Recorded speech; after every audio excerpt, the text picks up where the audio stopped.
नमस्कार दोस्तों, आपका स्वागत है आपके अपने चैनल पर। आज की कहानी एक संत और एक साधारण सी लड़की विदुषी की है। यह कहानी न सिर्फ दिल को छू लेगी बल्कि आपके जीवन को एक नया दृष्टिकोण भी देगी। तो चलिए इस प्रेरणादायक कहानी की शुरुआत करते हैं। एक बार की बात है, एक महान संत हुआ करते थे। वह अपना एक आश्रम बनाना चाहते थे। इसके लिए वह जगह जगह घूमकर धन जुटा रहे थे।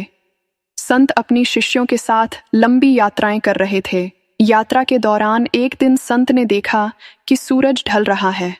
वह रात गुजारने के लिए एक सुरक्षित जगह ढूंढने लगे। तभी उनकी नज़र एक छोटी सी कुटिया पर पड़ी। वह कुटिया बहुत साधारण सी थी। कुटिया के अंदर एक युवती रहती थी जिसका नाम विदुषी था। वह बहुत साधारण जीवन जीती थी, लेकिन उसके चेहरे पर एक अलग ही सुकून था। जब उसने संत को देखा तो वह तुरंत बाहर आई।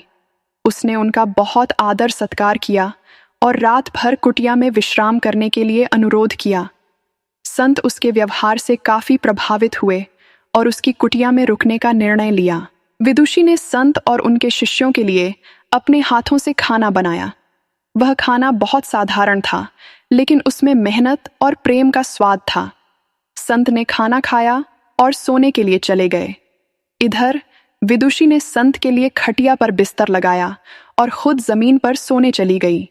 संत ने देखा कि विदुषी फर्श पर चादर बिछाकर सो रही थी, लेकिन उसके चेहरे पर एक अलग ही सुकून था। दूसरी ओर संत खटिया पर लेटे थे, लेकिन उन्हें नींद नहीं आ रही थी। वह बार बार करवटें बदल रहे थे। उनके मन में यह सवाल उठ रहा था कि विदुषी इतनी कठिन जमीन पर कैसे इतनी सुकून से सो सकती है, जबकि वह खुद आरामदायक बिस्तर पर भी चैन से नहीं सो पा रहे हैं। दूसरे दिन सुबह होते ही संत ने विदुषी से पूछा, बेटी, तुम इतनी कठिन जमीन पर कैसे इतनी गहरी नींद में सो गई, जबकि मैं खटिया पर भी ठीक से नहीं सो सका। विदुषी मुस्कुराई और बोली, गुरुदेव, मेरे लिए मेरी यह कुटिया किसी महल से कम नहीं है। इसमें मेरे श्रम और मेहनत की महक है। अगर मुझे एक वक्त का खाना भी मिल जाए तो मैं भगवान का धन्यवाद करती हूँ। रात को जब मैं सोती हूँ तो ऐसा लगता है जैसे मैं अपनी माँ की गोद में हूँ। मैं दिन भर के अपने अच्छे कर्मों के बारे में सोचती हूँ और चैन से सो जाती हूँ। मुझे बाहर की चीज़ों से सुख की उम्मीद नहीं है। मेरा सुख और शांति मेरे मन में है। विदुषी की बातों ने संत के मन को झकझोर कर रख दिया। वो समझ गए विदुषी के शब्दों में छुपी गहराई को।